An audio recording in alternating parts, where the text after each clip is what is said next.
Depuis le 1er juillet 2021, c'est opposable et ça donne une vraie information sur le bien, s'il est énergivore ou s'il rejette beaucoup de gaz à effet de serre. Ouais, c'était du vent et le souci, c'est que beaucoup de gens se sont attachés à ça et quand on leur présente, quand quelqu'un est diagnostiqueur sur son boulot dans les règles de l'art, on a des notes qui sont pas top. Mon métier consiste à aller dans un bien, comme on va dire un contrôleur technique d'une voiture, aller dans un bien et par rapport à certaines normes qui ont été établies, de voir si la maison respecte certaines normes. Donc le DPE, il est très désavantageux pour eux. Dès qu'on est en dessous des 20 mètres carrés, 21, 22 mètres carrés, on a un DPE, surtout dans des appartements avant 49, on a des choses c'est très très négatif en dessous du G. Alors quand je parle pas de dernier étage, ça, tout ce qui est bâtiment haussmannien ou avant 49. Salut à toi, bienvenue sur un nouvel épisode de Chronique Imo. Aujourd'hui, je suis pas tout seul, je suis avec un invité un petit peu particulier. On va essayer de décortiquer un sujet avec lui, qui est les passoires thermiques, comme on peut les appeler, ou encore tout simplement les biens qui peuvent être de l'or en barre, comme j'en ai déjà parlé dans un autre épisode. Grosso modo, l'objectif principal, ça va être d'éclaircir un petit peu tout ce qui se dit sur le sujet et voir ce qu'on va être capable de mettre en place là dans les semaines et dans les mois à venir par rapport à cette fameuse loi climat et le fameux calendrier qui nous attend. Donc je suis accompagné de Ricardo aujourd'hui. Salut Ricardo. Salut monsieur, salut à tout le monde, hein. Donc du coup, on va essayer de parler de ces sujets qui sont importants et qui intéressent pas mal de gens. Bon, Parce que moi, je suis dans la profession et t'es prêt du coup. T'as tout ce qu'il faut. T'es entraîné. presque. Presque. On a eu pas mal de remontées des investisseurs, donc du coup avec les agents immobiliers. Ouais. Donc on est assez près, ouais. Ça fait combien de temps que t'es dans la partie, Ricardo? Ça fait déjà 3 ans là que je suis dans la partie. Ouais. Donc en tant que diagnostiqueur immobilier. Et du coup, pour le DPE, c'est quelque chose qui m'intéresse énormément puisque à la base, je voulais faire l'audit énergétique. Et comme ça va être mis en place, ça devait être mis en place là pour courant cette année. Du coup, ça a été repoussé. Ça va être mis pour l'année prochaine. Donc là, c'est une spécialisation que j'aime énormément. Yes. L'audit énergétique, je pense que ça va intéresser beaucoup les investisseurs qui écoutent les épisodes parce que si j'ai bien compris, ça va permettre à une majorité d'entre eux de se mettre en conformité et pour ceux qui sont un petit peu malins, à apporter en tout cas aller chercher une meilleure note pour soit louer plus cher, soit revendre leurs biens avant qu'il soit trop tard. Exactement. Bon, tu sais que c'est pas un podcast, on n'est pas là pour enfiler les perles comme on dit. On aime bien que ça soit zéro bullshit. On va essayer d'apporter de la valeur. Après, je te connais bien, ça fait des années, donc je sais que tu te positionneras pas sur des choses sur lesquelles tu sais pas. Donc ce que tu sais, tu le dis, on en parle. On n'est pas des surhommes, on essaie juste de trouver des solutions et de parler. Et peut-être que ça va nous faire avancer sur le sujet, quoi. Ouais, exactement. C'est à force de discussion que j'apprends des choses et vérifications, notamment que je découvre des choses qui sont vraies ou fausses sur l'audit. Bon, de toute façon, pour recontextualiser un petit peu, toi, du coup, t'es diagnostiqueur, là, t'es diagnostiqueur de profession, donc ça veut dire que c'est quoi ton métier? Tu nous expliques c'est quoi exactement que tu fais au quotidien et comment ça nous amène à parler de l'audit énergétique aujourd'hui? D'accord. Mon métier, c'est un métier qui est relativement récent, puisque ça n'existe pas depuis beaucoup de temps. Ça existe depuis 2007, en fait, ça a été encadré. Mon métier consiste à aller dans un bien, comme on va dire un contrôleur technique d'une voiture, aller dans un bien et par rapport à certaines normes qui ont été établies, de voir si la maison respecte certaines normes. Donc ça concerne l'électricité, le gaz, il y a aussi le thermique, donc trouver s'il y a des thermiques ou pas, la mérule. Ça concerne aussi tout ce qui est assainissement. Donc on n'en parle pas beaucoup, mais maintenant on en parle un peu plus dans la région parisienne. D'accord. Voir si c'est conforme par rapport au rejet des eaux usées, des eaux pluviales, etc. D'accord. T'as les risques aussi liés à l'amiante.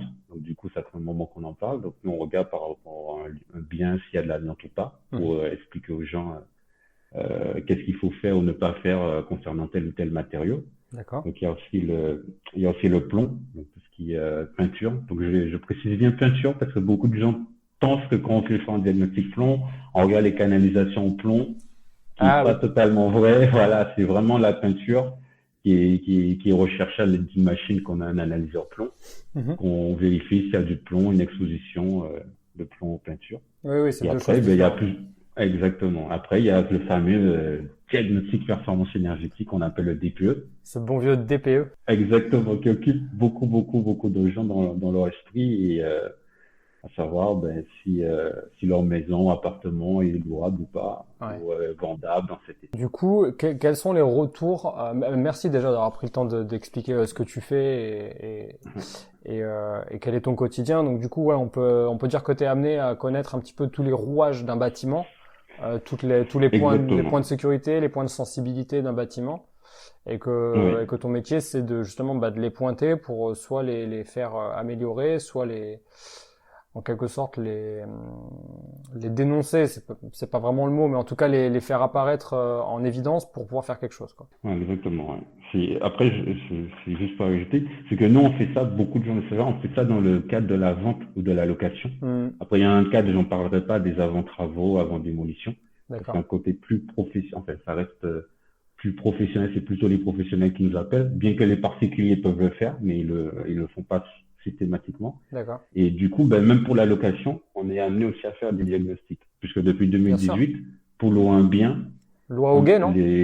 voilà, pas forcément, je sais pas quel type de loi, faudrait que je recherche, mais je sais que depuis 2018, tout ce qui est location, donc les bailleurs sociaux le font, les grands bailleurs privés le font, Mhm. et même des particuliers, même des C'est. investisseurs, s'ils passent par une agence, ils sont dans l'obligation de faire Hmm, des diagnostics, à savoir le gaz, l'électricité, hmm, le diagnostic de performance énergétique, ce hmm, qu'on appelle mesurage, donc boutin, etc. dans ce cadre-là, hmm. et l'amiante et tout. Donc du coup, pour pouvoir mettre en location leurs biens. Donc du coup, là, qu'est-ce qui se passe depuis qu'il y a eu cette fameuse loi climat et en tout cas ce calendrier où on nous impose des nouvelles choses? Qu'est-ce qui se passe dans la tête des gens, des propriétaires, des agences immobilières avec qui tu travailles aussi beaucoup, des Mm. investisseurs? Quels sont les retours qui t'arrivent aux oreilles et qu'est-ce qu'on doit comprendre, nous, petits investisseurs que nous sommes? Alors, depuis le 1er juillet 2021, donc, du coup, ils ont mis en cadre le nouveau DPE, le nouveau diagnostic de performance énergétique, Hmm, qui est devenu, comment dire, opposable, c'est-à-dire qu'on a une responsabilité. Avant, le DPE, c'était juste de l'information. hmm. On disait, voilà, votre bien, il est économe ou il relâche tant de gaz à effet de serre.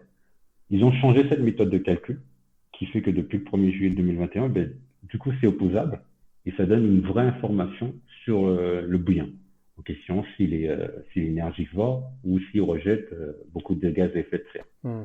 En fait, cette modification a été faite dans le but de renforcer, ben, de balayer tout ce qui est logement énergivore, donc les Ouais, fameux logements classés en G, ouais, F, E, avec les différentes échéances qu'on sait. ouais, On sait que depuis le début de l'année, là, en 2022, donc les gens qui ont des appartements des logements qui sont mal notés, depuis en G, ben, ils peuvent plus, ils sont les logements qui sont mal notés, donc ils peuvent plus être, on peut plus augmenter le loyer, ouais.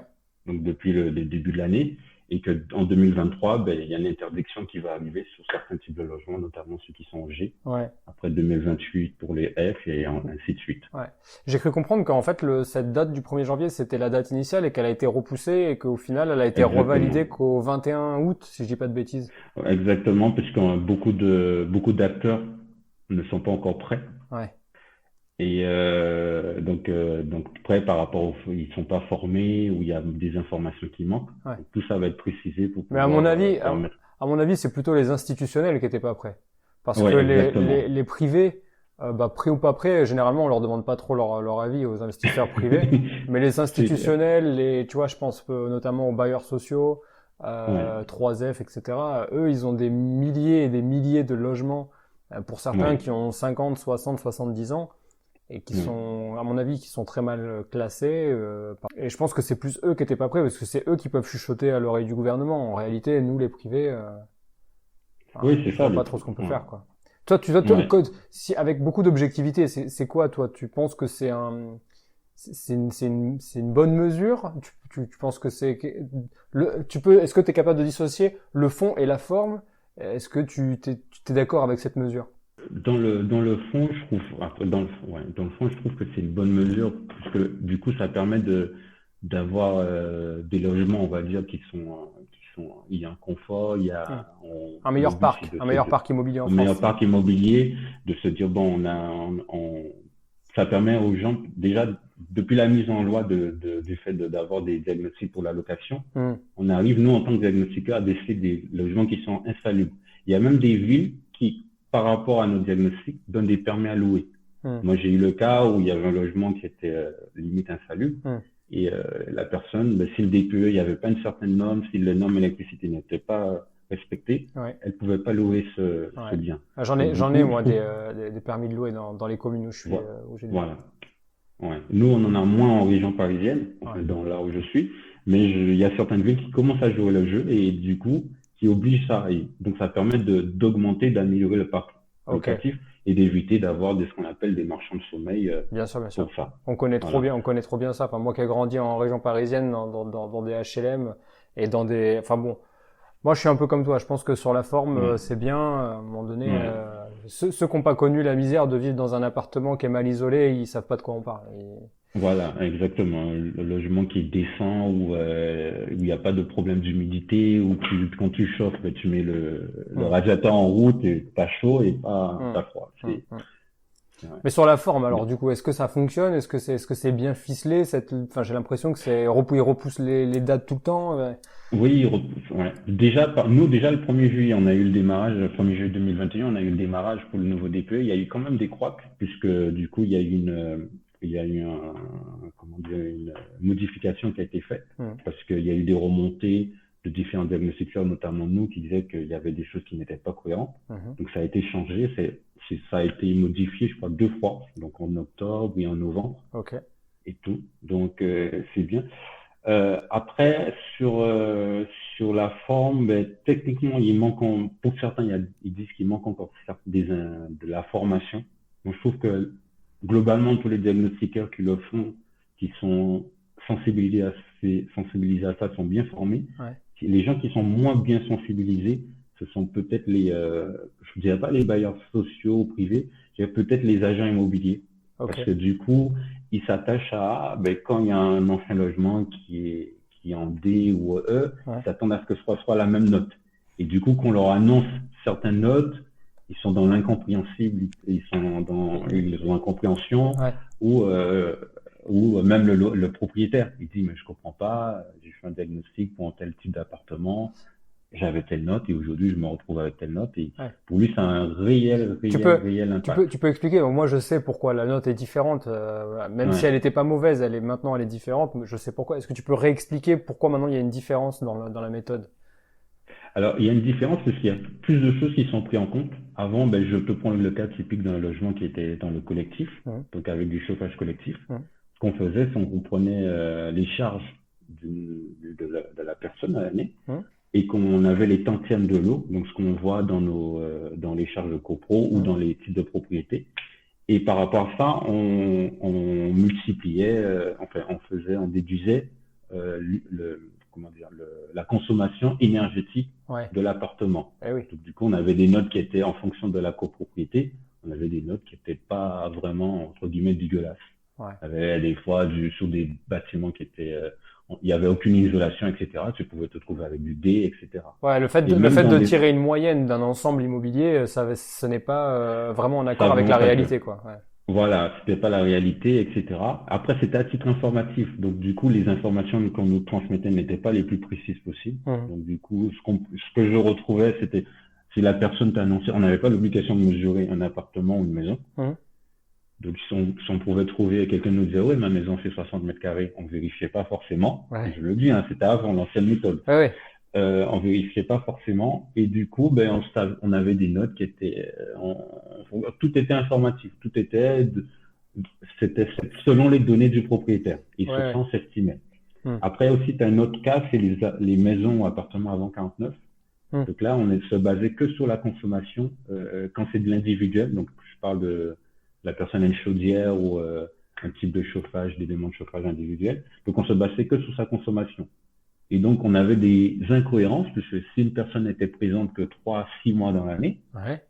et pas pendant les périodes où il fallait chauffer, donc on avait des notes qui étaient très avantageuses. Donc, une fois, j'ai trouvé du C, son appartement, Ouais. parce que la personne était 6 mois, elle était au Portugal, et 6 mois, elle était en France, et elle partait 6 mois au Portugal pendant les mois d'hiver. Bien sûr, bien sûr. Donc, voilà, donc elle chauffait jamais. Ouais. Je me suis dit, Non, ouais, vraiment, la méthode, non, mais on se le dit sans se faire de galipette, la méthode qui était ouais, existante jusqu'à ce que ça devienne contradictoire, donc ça veut dire qu'on puisse porter une responsabilité à qui de droit. ouais, La ouais. méthode qui existait avant, c'était du bullshit. Oui, c'était du bullshit, C'était du vent. c'était, ouais, c'était du vent, et le souci, c'est que beaucoup de gens se sont attachés à ça. Hmm. Et quand on leur présente, quand quelqu'un, un diagnostiqueur, fait le métier, fait son boulot dans les règles de l'art, on a des notes qui sont pas top pour certains Ok. biens. On le sait. Moi, avant d'arriver dans un bien, avec l'expérience, je sais Ouais. sous quelle note je vais tomber. Ok, donc maintenant on comprend mieux le fond, la forme et l'avant et l'après. Donc qu'est-ce qui se Ouais. passe maintenant? Quelles sont les recommandations et à quoi toi tu penses et comment tu vois l'avenir proche là dans les mois à venir par rapport à ça? Parce qu'en plus en plus on est dans une période là on est en septembre 2022 là au moment où on parle, Ouais. une période qui est complètement folle. Il y a cette histoire de guerre en Ukraine, du coup il y a le prix du gaz qui Exactement. augmente. Là on arrive sur les mois Exact. plus froids bientôt. Ouais. Donc moi j'ai la chance de vivre dans un endroit où clairement le chauffage je l'allume que fin octobre, voire même des fois mi-novembre. J'ai pas besoin de l'allumer Ouais. avant. Mais pour mes compatriotes du nord de la France, je les plains quoi. Donc qu'est-ce que t'en Ouais. penses? Comment on voit les choses du coup? Pour voir les choses, donc du coup, il y a pas mal de personnes qui, euh, qui ont, qui ont l'impression, pour certains, enfin, on a quatre catégories de personnes, de propriétaires, je parle, Hum. qui ont des logements. Donc, moi, je parle des petites surfaces, Ouais. où ils n'ont pas besoin de chauffer beaucoup. Hum. Donc, le DPE, il est très désavantageux pour eux. Dès qu'on est en dessous des 20 mètres carrés, 21, 22 mètres carrés, on a un DPE, surtout dans des appartements avant 49, on a des choses qui sont Ok. vraiment, ou même avant 75, Hum. c'est très très négatif, on tombe sous du G. Hum. Alors quand je parle pas de dernier étage, ça, tout ce qui est bâtiment haussmannien ou avant 49, Ouais, les chambres dernier de étage, bonne, tout ça là. Ouais. voilà, c'est très compliqué d'avoir des notes qui sont bien. Et je lisais un article ce matin qui montrait que beaucoup de gens, d'investisseurs, Hum. s'intéressaient énormément des PE parce qu'ils se disaient, si j'achète bien, je vais mettre en location, je serai bloqué maintenant ou dans quelques années Ouais. pour pouvoir Hum. pour pouvoir louer ce bien. Donc, ça intéresse beaucoup de gens et même des maisons. Alors les acquéreurs qui achètent des maisons pour eux-mêmes Hum.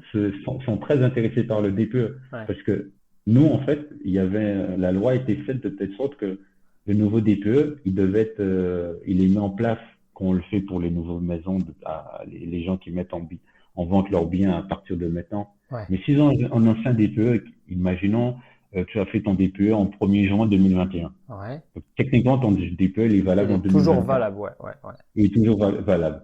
Le souci qu'il y a, c'est que l'acquéreur en face, et c'est ce qu'on se retrouve avec beaucoup de notaires, l'acquéreur en face demande le nouveau DPE. Ou le notaire aussi, certains notaires disent, voilà, je veux le nouveau DPE. Ça, c'est intéressant ce que tu dis. Moi, je suis passé chez le notaire il y a pas très longtemps là, pour signer pour un bien, un nouvel immeuble. Le DPE date d'avant la nouvelle réglementation de la loi climat. Du coup, notre notaire a notifié le notaire d'en face en lui disant, cher collègue, ok, le DPE il date d'avant, mais par contre, sachez qu'il devient opposable. Donc on vous demande pas de Mm. refaire le DPE, on sait qu'il est voilà, mais il a pas de valeur à nos yeux. Du coup, Ouais. si le propriétaire actuel accepte de refaire le DPE, du coup, il l'adjoint au dossier du compromis. Et dans ce cas-là, nous, si ça nous convient, on va jusqu'à l'acte authentique. Exactement, ouais. Soit il ne le fait pas, il laisse ce DPE-là parce que la loi dit qu'il est toujours valable, on peut toujours l'utiliser. Par contre, à contrario, avec l'ancien état de ce DPE, il devient automatiquement contradictoire. Donc Ouais. il passe de non contradictoire à contradictoire. Exactement. Et donc du coup, notre notaire nous a dit, de toute façon, vous pouvez rentrer dans les lieux si jamais il y a vraiment un truc qui est où c'est vraiment c'est un vice caché quoi. Clairement, on vous l'a pas dit ça vous demandait beaucoup plus de travaux et du coup vous sortez de votre fourchette de travaux pour faire des améliorations énergétiques. Dans ce cas-là, vous pourrez vous opposer à cette vente, revenir dessus grâce à cette nouvelle à cette nouvelle. Donc dans notre cadre, dans ce cas précis, donc c'est quand même important de parler de cette anecdote, parce que ça peut aider un acquéreur actuel. Je pense qu'il y a plein d'acquéreurs qui sont dans notre cas. Donc vraiment, faut pas s'inquiéter. À mon avis, faut pas s'inquiéter. Évidemment, tout ce que, comme tu le disais, tout ce qui est petite surface en rez-de-chaussée et au dernier étage, ben forcément, c'est un peu les extrêmes. Donc c'est un peu eux qui vont payer pour cette modification. Mais en réalité, les nouveaux acquéreurs sont plutôt protégés. Et d'ailleurs, dis-moi si je me trompe, mais il y a certains nouveaux acquéreurs qui peuvent faire des bonnes affaires. Oui, après, il y a des acquéreurs, oui, ils peuvent faire de bonnes affaires puisque comme on dit, c'est un gros marché. Il y a des biens où ils sont pas mal. Il y a besoin de très peu de travaux parce que beaucoup de gens pensent à contrario qu'il faut beaucoup de travaux pour améliorer la note d'un logement. Et des fois, il y a des petits aménagements qui sont vite restabilisés, qui permettent déjà de passer sur une lettre ou pas. Et donc c'est ça de nous en tant que diagnostiqueur ou en tant que diagnostiqueur, on explique, on dit aux gens, vous achetez un bien qui peut vous paraître du F ou admettons du G. Bon, on leur dit, là, c'est parce que c'est une chaudière au fioul. Il suffit juste que vous changez la chaudière, vous mettez une chaudière, bon, le gaz c'est interdit, mais on va dire, vous mettez un autre type de chaudière, etc. Là, on peut déjà augmenter d'une lettre. Tiens, vas-y, c'est une bonne transition là. Vas-y, continue. Si tu as d'autres petites astuces là pour nous glisser dans l'oreille des investisseurs, ça peut être pas mal. Voilà, il suffit de regarder la note et se dire, on est peut-être dans du E, mais on est à combien de pourcents du E? Je sais pas, 10%, etc. Donc, il suffit de petites améliorations qui vont pas coûter des 1000 et des 100, peut-être pour 1000 euros ou 2000 euros de travaux, qui permettent de dire, bon, voilà, on passe dans une autre lettre. Et ça permet, comme on dit, ça permet à un investisseur de réfléchir, ou le nouvel acquéreur de se dire, j'ai acheté un bien et j'ai fait une bonne affaire, parce que là, j'ai très peu de choses à changer. Parce que en fait, le propriétaire actuel, il peut avoir peur de cette loi climat parce qu'il a zéro de budget à mettre dans le bien, parce qu'il a peut-être acheté il y a plusieurs années, même plusieurs dizaines d'années. C'est peut-être juste un héritage, et donc du coup, il a 0 € à mettre dans ce bien. Contrairement à un investisseur qui, lui, généralement, s'il est un peu dans l'état d'esprit de faire du cash flow, il veut une enveloppe travaux pour pouvoir augmenter la valeur du bien, mettre des locataires en meublé et du coup ne pas payer d'impôts sur le chiffre d'affaires, enfin sur le cash flow plutôt. Donc du coup, lui, il peut monter son projet avec l'enveloppe travaux qui lui permettra de mettre comme tu disais, ces 2-3 000 € de plus pour améliorer énergétiquement la perte. Parce qu'il y a plein de petits paramètres que nous, en tant que diagnostiqueurs, qui jouent avec le nouveau DPE, puisque les gens, ce qu'ils savent pas, c'est que en fait, je l'explique ou plus ou moins, c'est que il y a des petits paramètres comme l'orientation du bien. Déjà, c'est un paramètre important. Quelqu'un qui a un mur exposé sud n'aura pas la même déperdition, même pas isolé, n'aura pas la même déperdition énergétique que quelqu'un qui est exposé nord. Quelqu'un qui a une ventilation, on va dire une VMC, il va gagner quelques points de note par rapport à quelqu'un qui n'aura pas de ventilation. Peut-être qu'il faudra isoler qu'une petite partie pour améliorer certaines choses, ou il faudra changer quelques fenêtres pour pouvoir améliorer une autre. Donc, il y a des petits trucs qu'on peut faire, qui ne coûtent pas forcément plus cher, et qui permettent de se dire, voilà, mon bien, il n'est pas assez dégueulasse que ça, en gros. J'avais une question, là, par rapport à, c'est une question pour moi, là, directement. Tu vas m'aider en direct, là. J'ai un bien sur lequel j'ai un simple vitrage, là. Je sais que je dois le changer, parce qu'il faut le mettre en double vitrage, donc ça va déjà m'aider à avoir moins de déperdition au niveau, d'une part de la menuiserie, mais aussi de la glace, parce que ce sera double vitré. Mais par contre, les murs, pour le coup, c'est une petite surface, et pour les murs, j'ai assez peu, tu vois, j'étais pas motivé par le coup de faire un doublage par l'intérieur, tu vois, des murs. Je pense pas que ça m'apporte beaucoup en termes d'amélioration. Qu'est-ce que tu en penses? Ça serait quoi les choses à faire, du coup? Parce que doubler, il y a 1, 2, 3, il y a 3 murs à doubler, c'est pas très cher. C'est pas très cher. La fenêtre, c'est tout de suite un budget, c'est la même que j'ai mis dans un autre appartement, c'est à peu près 1000 balles. Tu vois? Et si je veux faire le doublage, je pense que si je prends quelqu'un sur 2 jours, il me le fait en 2 jours, c'est pareil, ça va me coûter entre 600 et 1000 balles. C'est quoi ta réflexion par rapport à ça, toi? Alors, c'est une bonne réflexion. Alors, c'est vrai que dans l'état, on peut pas répondre parce que des fois, ça dépend. Il faudrait voir le DPE, il faudrait savoir pour quelle surface que tu as. S'il y a des surfaces où on peut pas, des fois, 25 là, des 25 mètres appartements. carrés là, 25. 25 mètres carrés. Ouais. Et ils t'ont donné la nette du DPE? Pour être tout à fait honnête, j'ai le DPE, mais j'ai aucune idée de la note. Tu as aucune idée, Anne. Non. D'accord. Du coup, après, je, je dis aux gens la chose la plus importante dans le DPE, ce qu'on veut faire comme amélioration, c'est l'isolation. Dès qu'on attaque cette partie d'isolation, Hmm. les notes, elles varient énormément. Ouais. Donc, quelqu'un qui est un appartement isolé avec un appartement pas isolé, il y a une différence qui est notable. Mais On donc le du coup, dit, je le dis. mais là, c'est 2 points d'isolation. Ça serait quoi la priorité ultime? Non, c'est doublage, doublage. Donc Ça dépend. le doublage est Ça plus dé- important. Ouais. Sur 3 pans de mur, le doublage va Ah m'apporter une oui, meilleure amélioration que le exactement. changement de la fenêtre? Oui, parce que même si on a des fenêtres, maintenant il y a une loi qui fait qu'on vend des fenêtres très performantes, donc il y a ce qu'on appelle une déperdition thermique qui est très très bien, puisque maintenant la loi oblige, je crois, il faut vendre un truc qu'on appelle le UW à 1,4. Donc ça c'est des choses techniques. Ouais. Mais donc maintenant les fenêtres qui sont vendues, c'est des très bonnes fenêtres avec une très très bonne isolation. Hmm. Derrière, quand tu as 3 pans de mur, plus, plus tu as de murs qui donnent sur l'extérieur. On parle de murs qui donnent sur l'extérieur dans un Non, un appartement. mitoyen, moi c'est 2 Un mitoyens mitoyen, et un d'accord. côté rue. Ah ben là, t'as pas beaucoup de murs à doubler. Toi, Parce qu'en tu fait, les doubles deux. que celui côté rue, toi? Ben, déjà, les 2 murs mitoyens sont sur des logements chauffés ou pas, ou sous des parties communes. Non, c'est des logements chauffés. Ben, déjà, ces deux murs-là ne sont pas déperditifs. Donc, D'accord. ils ne s'en sont pas censés perdre, parce que de notre côté, tu as un logement qui chauffe et de l'autre côté, tu as un logement qui chauffe. Le seul mur qui est déperditif, c'est ton mur qui donne sur l'extérieur. D'accord. Donc en C'est fait, ce si mur-là que je peux faire d'une pierre deux coups, c'est-à-dire faire changer la porte-fenêtre, parce que c'est une porte-fenêtre qui voilà. donne sur un balcon, Ouais. et Et doubler tu le dou- mur de la porte-fenêtre. le, voilà. Et le mur, et de demander à une simulation, même de voir une simulation avec celui qui a fait le DQE, et ça, déjà, ça te permettrait de gagner une Quelques note, points. Ouais. Ouais. ouais. Plus changer le chauffage, qui est un peu, à mon avis, il a bien 5 6 ans. Mettre Ouais. C'est du c'est de l'électrique, là. électrique. Ouais. Ouais. Après, moi, j'ai vu, alors je dis ça aux gens qui écoutent, les radiateurs électriques, que vous mettiez de l'inertie ou que vous mettiez les meilleurs radiateurs électriques, Ouais. ça, ça change, mais ça changera pas drastiquement. Ouais. Voilà, c'est, on va mettre le dernier radiateur qui top. Moi, je l'ai vu, j'ai simulé dans mes DPE, ça D'accord. change pas, ça fait pas c'est vraiment si on a 2 kilowattheures, parce que c'est des kilowattheures qu'on voit Oui. par mètre carré par an. Hmm. Si vraiment on a 2 kilowattheures je sais pas, du E, du D, etc., ça peut changer. Mais vraiment, qu'on mette je dis pas les convecteurs vont être mieux, mais qu'on mette un radiateur dernier, c'est pas ça qui joue énormément sur la note. Peut-être que la technologie choisie va permettre au Ouais, locataire de son côté de faire des économies, exactement. mais ça va pas réellement changer la note.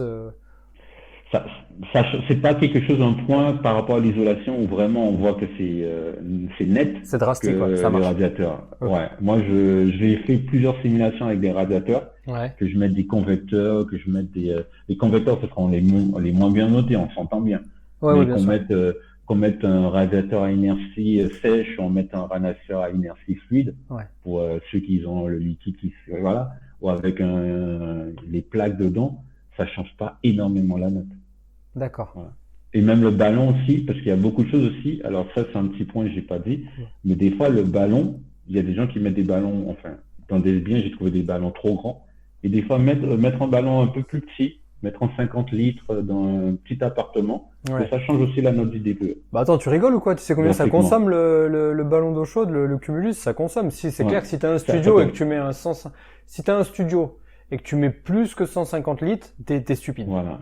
Non, mais moi je le dis. Exactement. À un moment donné, faut Ouais. arrêter, ça sert à rien. Alors, le truc qui est paradoxal, c'est que à l'achat, les ballons d'eau chaude Cumulus thermostatiques là, c'est ceux que Ouais. avec la diode, les plus petits Ouais. coûtent plus cher que les plus grands. Ouais. C'est un truc de fou. Mais parce que ils ont besoin de vendre du volume. Enfin bon, voilà, ça c'est purement commercial. Mais en réalité, prendre un plus grand, c'est stupide. Donc penser que c'est mieux de mettre par exemple un 200 litres dans un studio ou dans un T2, c'est une idiotie. Faut pas le faire. parce que le ballon d'eau chaude, c'est une résistance. Donc, elle consomme cette résistance. Elle est tout le temps branchée. Tant que donc, évidemment, on peut choisir un système qui va consommer plus pendant les heures creuses que pendant les heures pleines. Mais en réalité, quand tu prends ta douche, tu prends pas ta douche tous les jours à la même heure. Donc, il suffit que tu prennes ta douche à un moment où il y a plus d'eau chaude dans le ballon, il va se mettre à tirer. Et sauf que quand lui, il se déclenche, si t'as que 100 litres ou 75 litres à remplir, il va s'arrêter rapidement. Par contre, si t'as 200 litres à remplir, il va continuer alors que t'en as pas besoin. Donc, c'est n'importe quoi. Exactement. Donc, c'est ça aussi qui joue aussi, parce que des fois, j'ai trouvé des appartements, on va dire 40 mètres carrés avec des ballons de 200 litres. C'est n'importe quoi. Je dis aux gens, il suffit juste de changer des fois le ballon et ça change aussi sensiblement la note. Donc, tout ça est pris en compte, etc. Merci pour ces indications. C'est vrai que tu vois, c'est des trucs auxquels on ne pense pas, et si on n'a pas En vrai, les diagnostiqueurs, ils connaissent toutes ces petites choses. Je pense pas qu'ils en parlent trop. C'est souvent des gens... déjà, les diagnostiqueurs, ils sont beaucoup sur le terrain. Et après, ils ont beaucoup de papiers à remplir pour fournir le diagnostic. Je crois qu'il y a une partie indication avec des choses que voilà, je crois que c'est devenu obligatoire d'ailleurs dans le nouveau DPE. Oui, c'est obligatoire. Ouais. Mais en réalité, il n'y a pas suffisamment de place et je pense qu'il n'y a pas suffisamment de temps pour chaque diagnostiqueur, pardon, je vais réussir à le dire, pour vraiment approfondir et aller au bout de sa réflexion. C'est pas possible. Il y a tellement de logements qui mériteraient des petits tips, des petites améliorations que. Alors ça oui. Alors pour en revenir, ça c'est un bon point que tu soulignes, c'est que dans nos diagnostics, dans le DPE, donc c'est très très détaillé par rapport à l'ancien modèle, donc on peut voir tout ce qui a été pris en compte. Ouais. Donc, il y a une page en long, ça dépend de la taille du document, mais il y a une partie qui c'est bien détaillé, donc les fenêtres, l'exposition des fenêtres, donc c'est tout ça a été détaillé pour pouvoir montrer comment ça a été calculé. C'est ce document-là qui est envoyé à l'ADEME. Et il y a une chose que tu as dit qui a du sens aussi, c'est que nous, l'ADEME a mis dans les logiciels avec lesquels on travaille, vous avez des préconisations qui sont faites pour améliorer, pour dire voilà, le logement peut passer du B, du C, etc. Et ces préconisations-là, elles sont des fois automatiques. C'est-à-dire que moi, ce que je vous ai donné, c'est des fois des petits trucs, parce que des investisseurs m'ont posé la question. Écoutez, moi, aujourd'hui, la CoPro va faire des travaux dans 2-3 ans de l'isolation extérieure. Moi, je veux pas être bloqué, peut-être, je sais pas dans combien de temps ça va être décidé avec les différents copropriétaires. Je veux passer, je suis dans du F aujourd'hui, je voudrais passer dans du E. Quelles petites améliorations je pourrais faire qui pourraient déjà me permettre d'être dans cette catégorie et d'être serein pendant X années. Donc, et ça, c'est pas forcément écrit dans ces préconisations-là, sont pas mis dans les rapports. C'est deux choses différentes. Donc, c'est automatique. Voilà, c'est automatique. La plupart des gens, ceux qui s'y connaissent, ils vont voir que dans tous les rapports, il y a la pompe à chaleur qui va être mise comme type de chauffage. Voilà, donc une pompe à chaleur, même si dans du collectif, ça paraît aberrant parce que c'est très compliqué à mettre en place et c'est très cher. Donc, j'en connais très peu de copros qui pourront mettre ça en place. Donc, j'en ai pas vu personnellement. Je me trompe, j'en ai pas encore vu, en tout cas en région parisienne. Mais c'est la pompe à chaleur qui est des fois indiquée comme préconisation. Et on voit des fois que c'est des billets à 15 000, entre 10 000 et des fois 15 000 euros pour pouvoir mettre en place une pompe à chaleur. Mais après, voilà. Nous, après, ce qu'on avait fait dans mon équipe, c'est qu'on avait vu avec certaines personnes que des petites améliorations qui peuvent leur permettre ils étaient en G, peut-être de passer dans du F. Donc de cette obligation cette interdiction de louer, ils étaient sereins jusqu'à ce que la copro décide de faire des travaux, d'investir. Et comme ça, ils pouvaient louer leurs biens et se dire bon là, je souffle et mon investissement est rentable pour un petit peu de temps. Ok, merci Ricardo, parce que déjà en quelques minutes, tu as réussi à donner plus de matière que Macron lors de son dernier de sa prise de parole, parce que je crois qu'il a juste préconisé aux gens de mettre des pulls pour rester chez eux, quoi. Sans faire de politique, non, c'était pour la blague, sans faire de politique, vraiment, c'est intéressant. Ça, en tout cas, il y a des choses à exploiter, il faut se creuser. À mon avis, il y a des choses à faire, faut pas forcément paniquer. T'es d'accord par rapport à ça, qu'il faut pas forcément paniquer, qu'il faut plutôt essayer de trouver des solutions et que...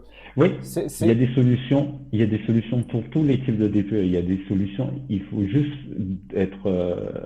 se dire, bon voilà, je pense pas que tous les diagnostiqueurs, ils vont ils vont peut-être avoir le temps, parce que c'est un métier qui est prenant, etc., ont forcément le temps de vous dire, bon voilà, vous avez ça à faire, Ouais. pour pouvoir améliorer la note, etc., ou vous pouvez faire ça, Ouais. pour pouvoir être tranquille pendant quelques années. Des fois c'est possible, des fois c'est pas possible. Ouais. Donc je suis pas avec mes confrères pour vous dire. Nous on le proposait des fois en disant à certains investisseurs, vous pouvez faire ça. Bon, je disais à l'agent immobilier, ben, il suffit juste de changer ça. Ok. Typiquement, je prends un cas vécu, il y a quelqu'un, son apport à sa maison, c'était sur du F, et elle disait, ah, c'est un peu compliqué, vendre en F, etc. Et je disais que votre chaudière, elle est de quelle année? Elle était de 2000, je crois, 97-98. Ouais, d'accord. Je dis, ben, vous changez, vous mettez une chaudière à condensation, et juste là, vous passez sur la note supérieure. Donc, des fois, c'est des petits trucs, et elle avait peut-être 2000 ou 3000 euros à investir pour une chaudière neuve sans passer sur une chaudière haut de gamme. Mais déjà, ça la permettait de se dire, ah, ben, je vends un bien qui est pas dégueulasse. Ok, ça marche. Donc du coup, avec cette nouvelle réglementation et ces métiers qui sont un petit peu différents quand même, parce que il y a le diagnostiqueur et il y a du coup, il y a maintenant, va y avoir la possibilité de faire des audits pour trouver des solutions. Donc c'est ce qu'on est en train de faire en ce moment. Là, on est en train de parler de ça, comment trouver des solutions. On essaie d'agir en personne intelligente et je pense que n'importe quel investisseur sera jamais contre faire passer quelqu'un en mode un petit peu en se disant vaut mieux prévenir que guérir. Et du coup, comment prévenir? Ben c'est comme on n'attend pas d'avoir un cancer pour aller chez le médecin.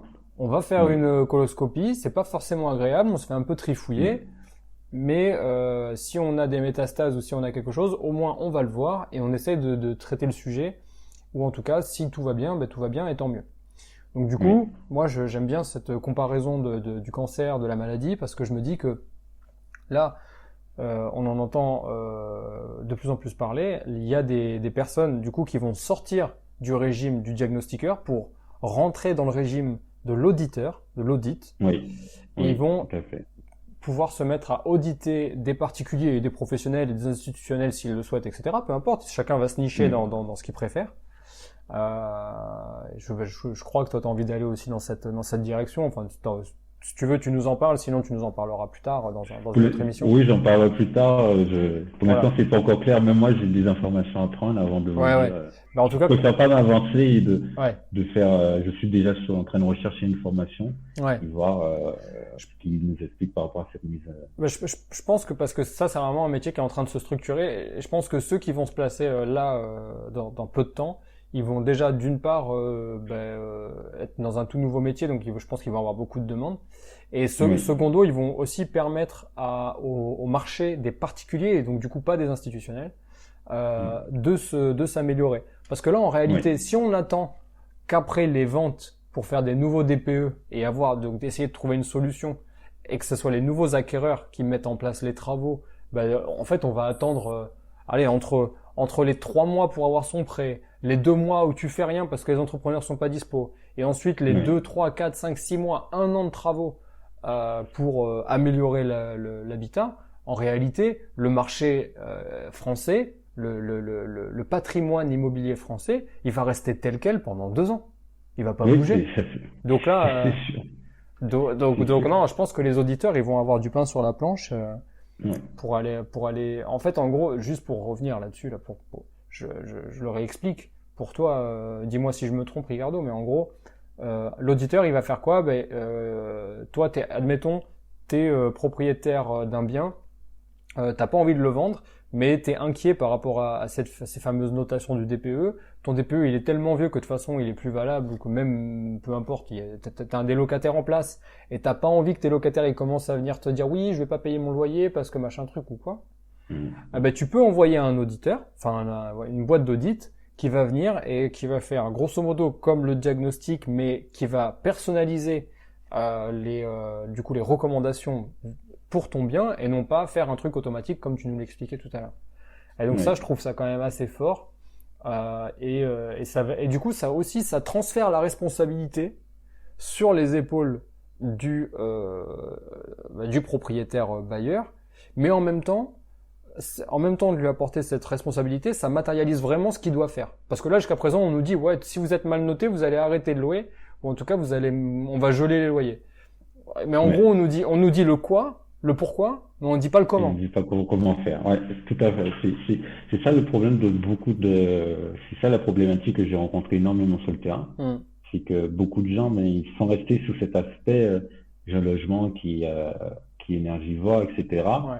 Mais comment je peux faire pour l'améliorer? Et ça, quand ils lisent, pour ceux qui veulent chercher pour les propriétaires, j'ai pas forcément seulement que des acquéreurs, mais des fois j'ai des vendeurs Hmm. qui me disent, écoutez, moi j'ai un bien, est-ce que vous pensez que si je mets là, je Hmm. vois beaucoup de gens, ils installent des pompes à chaleur. Hmm. Avant même que je passe, ils m'ont dit, bon, cette année, j'ai installé une pompe à chaleur Hmm. où j'ai rechangé l'isolation j'ai fait refaire l'isolation, où j'ai profité pour faire l'isolation de la toiture. Hmm. Euh, est-ce que ça m'apportera, c'est par rapport à l'ancienne note, est-ce que c'est mieux, etc.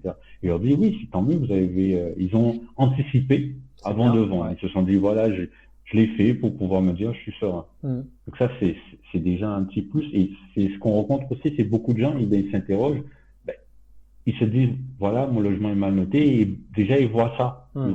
Mais il y a d'autres personnes qui se disent comment je peux améliorer pour me dire ben je le vends ou je peux le louer sans Hmm. en passant à travers les différentes lois ou tout ce qui va être blocage. Et Hmm. ça, c'est beaucoup de gens n'ont pas forcément cette réflexion. Bon, bah, je pense qu'on a donné pas mal de matière et je pense que les gens peuvent Ouais, maintenant, d'une part, pousser un peu la réflexion par rapport à eux-mêmes et ouais. éventuellement, s'ils ont des questions, bah, les poser en DM ou sinon ils peuvent, t'as un endroit où ils peuvent te contacter sur les réseaux? C'est quoi ton... Ah ben je suis pas trop sous les réseaux, j'avoue que là, mais je vais essayer de faire quelque chose sous les réseaux. Ouais. Après, ce que je dis aussi aux gens, c'est que des fois, quand vous faites passer un diagnostiqueur ou un diagnostiqueur est passé dans un bien, Ouais. c'est aussi de lui poser la question parce que moi, par rapport à un bien où je n'ai pas visité, je vois le DPE, mais il y a des informations que j'aurais pas. Parce que je ne pourrais pas savoir si tel mur était comme ça, etc.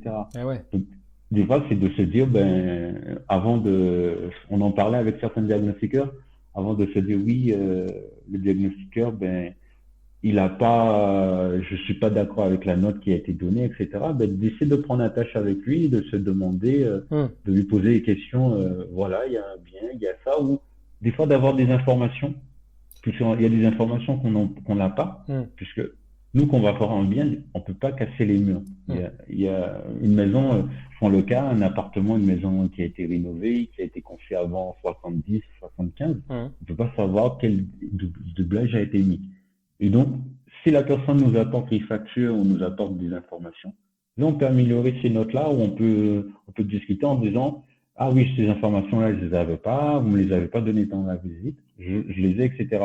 Et en tant que diagnostiqueur, que propriétaire, ben, quand les gens me transmettaient ces infos, jamais je pouvais améliorer la note ou ça n'améliorait pas, mais au moins je pouvais apporter une réponse claire. Ah ouais. Ouais, ouais, Ouais, parce qu'on peut pas tout voilà. savoir. Oui, On oui, sait pas tout savoir. c'est pas figé dans le marbre, quoi. Voilà. Tu veux dire, il y a moyen de Voilà, c'est pas fiché discuter. d'un, voilà. C'est quelque chose de totalement évolutif et quelque chose pour les investisseurs, tous les gens qui vont investir, qui investissent, vont acheter des biens et qui veulent faire des travaux. Ouais. Gardez bien les documents, les factures, tout ce que vous avez par exemple, tes fenêtres, pour ton cas, si tu achètes des fenêtres où tu fais un doublage, Ouais. mais tu gardes ce que tu as mis. Donc, tu gardes. Et le jour où quelqu'un vient faire ton audit parce que tu veux revendre ou tu veux louer, ben, tu vois là, j'ai ces documents-là, je transmets au diagnostiqueur. Et je lui dis, voilà, c'était doublé. La fenêtre, elle avait tel type, c'était tel type de fenêtre avec telles informations sur les caractéristiques techniques de la fenêtre. Et ça va jouer sur la note. Parce D'accord. qu'il y a des choses, on peut les voir, mais on peut pas tout deviner par aussi. Bon, Donc bah, c'est de prendre, ouais, que de bons conseils. Que de bons conseils. ouais. Bon, ça marche. Je pense on va s'arrêter là pour cet épisode. Ouais. C'était, Il y a plein de choses à dire, mais franchement, il y a plein de choses à dire, mais c'est pour ça que je te dis, on va se faire un épisode 2 plus tard. Déjà, toi, quand tu auras avancé sur le fait de structurer ce service d'audit ouais. et voir aussi comment le marché aura réagi déjà d'ici quelques semaines, quelques mois. On va rentrer Ouais. dans les mois froids, ça va être intéressant. Donc Mhm. merci Ricardo pour ton temps et pour toutes tes réponses. Est-ce que avant de nous quitter, tu veux nous donner une recommandation, quelque chose que tu as envie de nous recommander, qui te fait plaisir, un truc qui est, je sais pas, un livre que tu as lu, n'importe quoi, un truc qui te fait vibrer, que tu as envie de partager. À chaque fin d'épisode, on essaye de partager un truc sympa avec les gens. Un livre qui m'a fait vibrer, que j'ai lu. Alors là, je lis énormément. Et alors le dernier C'est pas livre, obligé d'être les diagnostics, hein. oui, oui, mais après moi, comme tu sais, je lis pas mal de livres de développement personnel et tout, Ouais. et ça c'est et le dernier livre qui m'a fait vibrer, il est pas connu. Attends, je vais tout prendre le titre parce que j'écoute beaucoup de livres sur Audible. Ah oui, en audio, ouais. J'écoutais pas mal de livres audio parce que le plus clair du temps, j'avais pas mal de temps à perdre en voiture. Et le dernier livre où je trouvais que c'était pas mal, c'était Concentration. Donc c'est un livre de Jean-Yves Pousse, c'est quelqu'un qui a créé un blog qui s'appelle Potion de vie, je crois, si je me trompe pas bien. Et j'aime bien ce petit bouquin puisque il y a des choses que je savais, mais je les ai appris d'une autre façon. Il donne pas mal de techniques et j'ai bien aimé la façon dont ça a été amené, puisque c'était une discussion entre deux personnes pour montrer des méthodes pour arriver à se concentrer, être focus dans un travail ou dans une tâche à accomplir. Après, bon, je résumerai pas en grosso modo, mais c'est très très bien fait. Ok, super. Tu peux rappeler le nom que je le mette dans le...